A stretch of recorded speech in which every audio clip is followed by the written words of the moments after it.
Chinese and Western airline manufacturers battle for the business of Southeast Asian travelers. Hello and welcome to VOA Asia Weekly. I'm Jessica Stone in Washington. We'll get to that story in just a moment, but first, making headlines. Flooding and landslides in northern Vietnam have killed 3 people, state media said Monday. They were triggered by high water on the Low River after days of heavy rain, which has submerged homes, overturned vehicles, and stranded residents. South Korea and the United States held their 3rd nuclear consultative group meeting.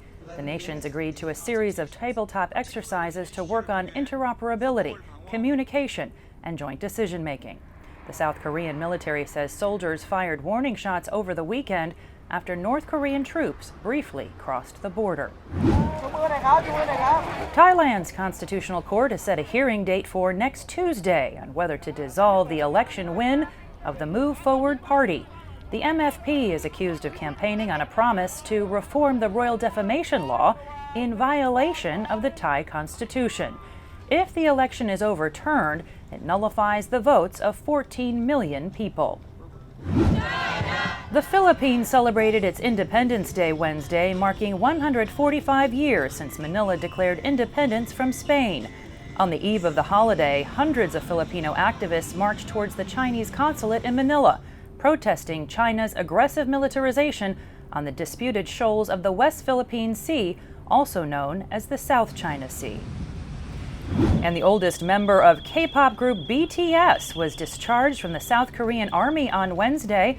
Jin is the first member of the group to trade in his music for 18 months of mandatory military service. He was greeted by rapper RM, playing the group's hit single, Dynamite, on the saxophone. A Chinese aircraft manufacturer is actively marketing its commercial jet internationally, trying to compete with the likes of Airbus and Boeing. But as VOA's Ahadian Utama reports, the aircraft manufacturer has an uphill battle to dominate Asian skies. Indonesia's aviation market is the 2nd fastest growing in the world, next to China, according to the U.S. International Trade Administration. Enter the state-owned Commercial Aircraft Corporations of China, or COMAC for short. Beijing is showing off its new single-aisle jet, the C919, and looking to muscle in on a business dominated by U.S. and European aerospace giants Boeing and Airbus. Bayu Sutanto, the Secretary General of the Indonesian National Air Carriers Association, says that there are opportunities for China in this part of the world. There are opportunities because the aviation industry is dynamic and each nation's needs are also different and cannot be met by a single provider or one type of aircraft.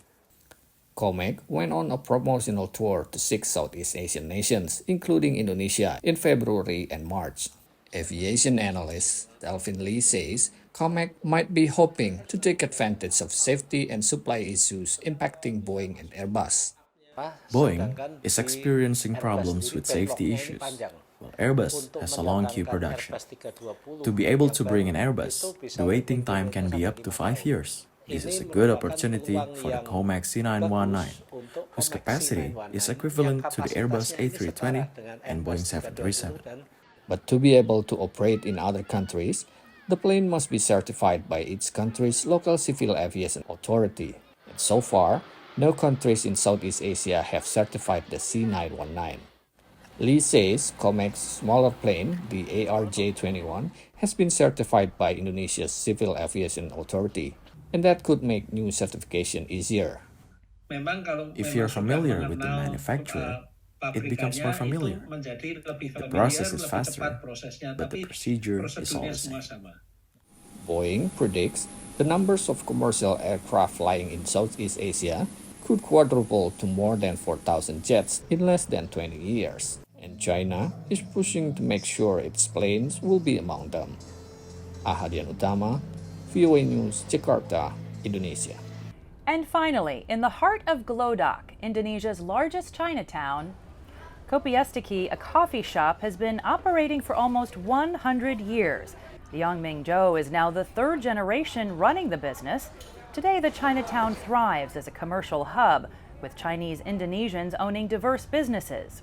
To watch more Chinatown past, present, and future stories, you can visit voanews.com/Chinatowns.